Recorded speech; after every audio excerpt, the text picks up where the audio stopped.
Hi, everyone. Okay, and here are the Two of Pentacles. So the Two of Pentacles just means we have a lot going on this week. We're juggling a lot of things. But it's interesting because in this deck, the person's like smiling and they're handling it, and everyone's like, "Oh, look at how amazing they are." But oftentimes inside, and this could be relating back to the Four of Cups, we feel like we're completely frazzled and out of control and don't know how much longer we can keep these balls in the air, and it's it's taking a toll on us. So unfortunately, you may be really on the outside, everyone may think you're doing a great job and they may not understand how stressed out you are. um, yeah, so try to look for ways to nurture yourself again this week. See if there's anything you can maybe put off so that you have a little less stress. Might be nice.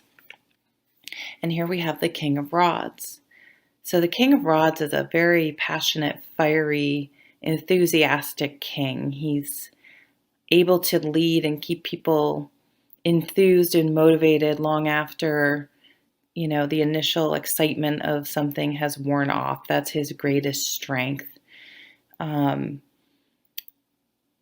so, in light of the Two of Pentacles and the Four of Cups, maybe I feel like if there's someone in your life who's always, gives you a pep talk or a pat on the back that always lifts you up and encourages you, it may be a good idea to get in touch with that person or talk to someone in leadership that usually has good ideas, to maybe just help give you a boost, a little bit of enthusiasm, a little bit of a pat on the back, and some encouragement to help you get through the busyness of this week, especially when you're already maybe feeling a little bit down for some reason.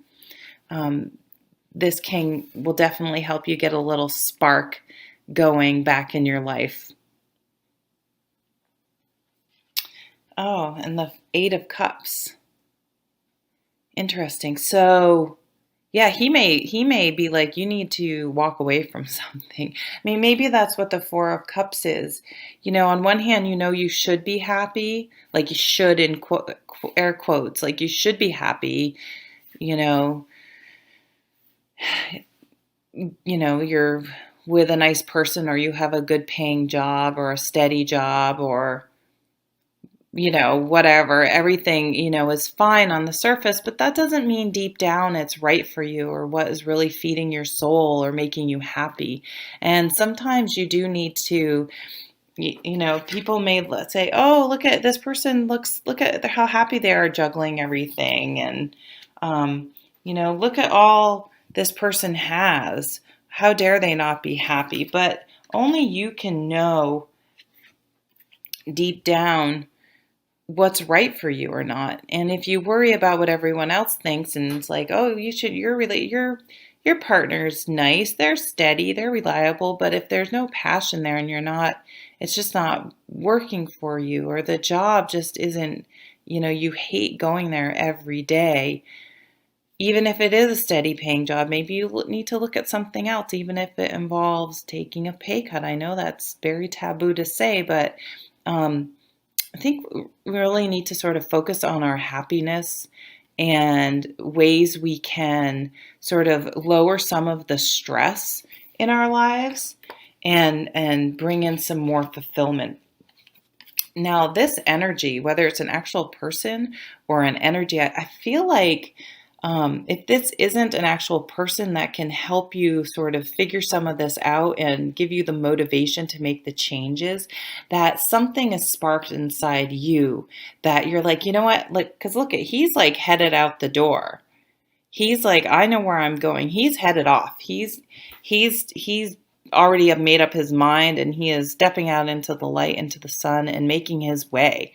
He is not here kind of looking sad about leaving. But there's a complexity to the Eight of Cups. There's just because you are walking away from something doesn't mean it was horrible and you can't wait to get away. There could have been very many good things. And again, not a huge, horrible reason to leave, so it seems hard to justify.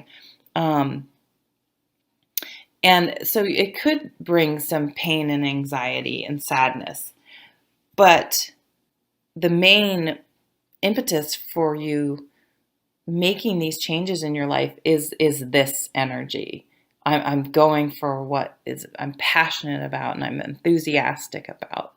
So I'd really surround yourself, try to cultivate this energy within yourself this week, or surround yourself with people that are just encourage you to follow what's right for you in your own heart and what makes sense to you, regardless of whether people think it's justified or not. You're the only one that you have to live with your life and your choices.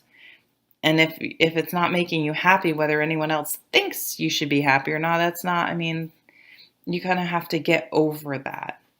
Now, remember, in this card too, this could be a mother and father, and this person is kind of scared, I would say, moving out on their own. So it can be like sort of sad, like leaving home, but it's also really exciting. So, I mean, if you look at the face, it's kind of like, it's not necessarily a sad face. It's like, okay, here I go. Maybe a little bit of uh, anxiety or, sort of exhilaration slash worry slash you don't really know how it's going to turn out. But currently we have a lot going on and it's not making us happy. So what are we doing? So I think this week, look for the places in your life that kind of make you go feel like this. Even when everyone else is around you telling you how awesome you should feel and how great it is. I mean, if you're feeling like this, then that's how you feel. And look for some, consider making some changes. And then this doesn't have to be anything huge. It could be just one of these things that you're juggling. But it's just, the one thing that's just really pulling you down. So maybe a little bit of housekeeping this week, a little bit of self-exploration, to look at, a few areas in our life that maybe we need to walk away from or let go in order to free up some stress and anxiety and make room for new things that we're really enthusiastic and passionate about. Thank you very much for watching. Take care.